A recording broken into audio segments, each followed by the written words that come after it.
NJ Met Fantasy on Twitter. So glad LaGreca is getting away from K. Sickening to hear him sticking up for the Yankees. I think he forgets he's a Met fan. Same how he's a Ranger fan now and gave up on the Devils just because he works for them. Doesn't make sense. I think it makes perfect sense. You don't think that makes sense? So you think it would actually make sense for me to call the game tonight wearing a Devil jersey? Do you think, or does it make sense that I get to live out my dream as a play-by-play guy and adjust it on the fly? Honestly, what would make more sense? All right, so now I'm sure I won that argument, that part of it. And as far as why can't I just have a civil conversation? I don't push back, Michael. Every time you bring up Yankees, I got to bring up Mets. Every time I've got to disagree with everything Michael says. Would that make sense? Wouldn't that come off as performative if every time Michael said something about the Yankees, I automatically disagreed? There's not even a Mets side to be on to this story. This isn't even really a Mets-Yankees story. It's like it's being manufactured like there's something to talk about. Guys, help me understand it. You know what it is?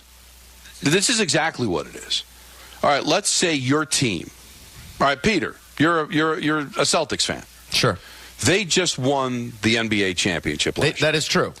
But instead of relishing in the fact that you have the best basketball team, you're completely obsessed with comparing it to every other title that has been won in recent vintage. Oh, it's better than the Bucks title. It's better than any of the Cavalier title. No, why can't you just accept you won and enjoy it?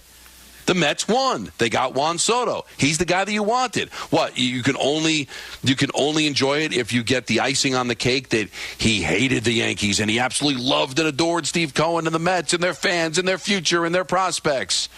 Who cares? He's here. Does it matter at the end of the day? I don't. And I'm a Met fan. I'm just telling you, would it be nice, Michael, to hear, oh, he was going to sign with the Mets all along. He would have played for the Mets for free. That's how much he loves the Mets. But since he has to get paid, he might as well sign for $800 million, right? $8 million. Would that be nice to hear as a Met fan? Sure. But at the end of the day, it doesn't make a difference when I turn on SNY and watch the Mets and watch one of the best players in baseball wearing the uniform of my favorite team. Does it matter at the end of the day? Does it matter why your wife said yes? Does it matter why your kids love you? Isn't it nice just to hear I love you, Daddy? Do you have to sit your daughter down and say, why do you love me? Why do you? Because I'm the best dad in the world, right?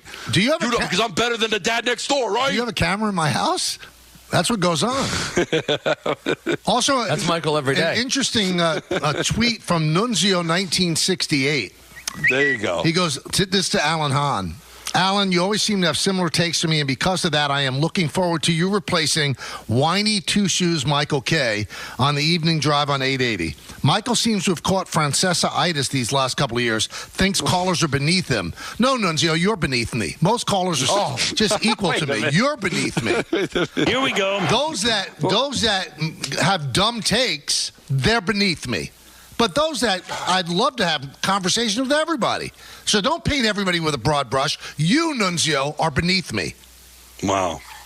The only thing I took exception to, Alan Hahn's not replacing you.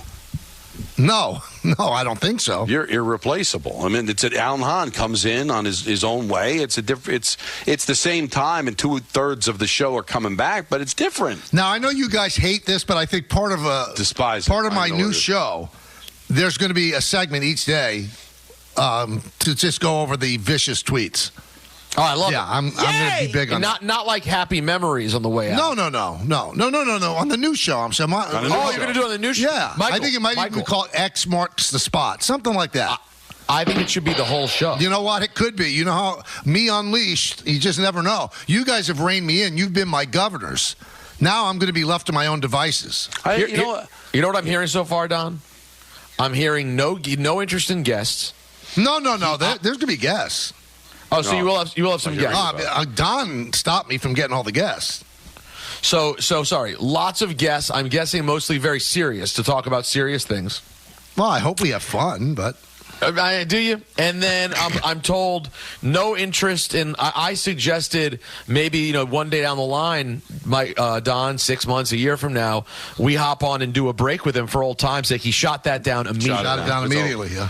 So he doesn't want to do the pick segment with us anymore. He doesn't want the reindeer games. So this fits right in. This is why I said the name of the show should be The Old Man and the Cloud. And one of the segments with Michael screaming could be at the computer. I'm not kidding. Michael, you want to go viral? You would have like a resurgence like Mad Dog's had over the last couple of years if every day you spent 2 hours just screaming at your computer. That would be something. Oh, you want a hot take, Peter? Go ahead. I don't think many of Michael's listeners to this new program are going to be mad at him. I think they're all going to love him. It's Oh, gonna be a yeah. love fest. Because there were people that listened to this show because of me and you, and maybe those people didn't like Michael. But the people that listen to the Michael K show with just Michael, they're all going to love him. I don't think They'll be hate listeners. Feedback. I mean, that's how Howard Stern became big. They're hate listeners. Yeah, you're no Howard Stern, Michael K. I mean, let's be realistic. Wait a minute. Sorry. So I don't know if you guys saw this on Sunday. All the two of you do is destroy Phil Busnick. And I kind of lay out. But this is what Phil wrote about me on Sunday. Wait, I didn't see he wrote about things? Just one paragraph about me. Oh, of course it's just about you, but go ahead. ESPN Radio can do as it wishes with Michael K., but short of an on-air secure personality implant, it's just rearranging the same uncomfortable furniture. Now, but look on the bright side, Michael. You at least exist. Right, you guys don't exist, but you know what? He loves to play on the fact that I have thin skin, which I don't even deny. But most people will say that you have thin skin when you actually defend yourself against morons. I think that's defending myself, not thin skin. Now, if you make a legitimate criticism of me, I can't even get upset. How could I? It's legitimate. But I love the fact, just rearranging the old furniture. Here's what I don't get, what I would say to Phil if he's listening. He's not. There are some sycophant is that will report back to him. 2 multi-billion-dollar companies that continue to retain me and give me contracts. 2 multi-billion-dollar companies. I gotta get more K. Gotta. They needed more. They need more. They wouldn't let you leave. I want to step away. No, don't step away. How about a 2-hour show?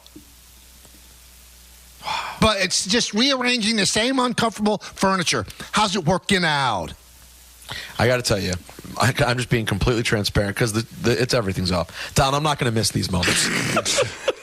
I know. You don't have, Michael, you don't have to even explain it. He's a moron. See, I don't even say this stuff, and he doesn't even say anything about you. And Don's the one who always tells me you should because he's still going to rip you anyway. Exactly. He ends up ripping you anyway. So, But Peter, I don't rip him hoping to get press. I just rip him because I think he's lousy at what he does. Michael should just speak his mind. Don't worry about whether he writes it or not. I'm telling you, nobody reads this but Michael. And it's behind a paywall now, too. But Peter, there's people in the industry. There are people in the industry that read Mushnick. Well, those same people in the industry have billion-dollar companies that continue to retain Michael. So obviously they read it like a monkey reads it. Like they read it, but they don't retain the information. They don't understand what they're reading. Don, so I can't listen to you anymore, Don.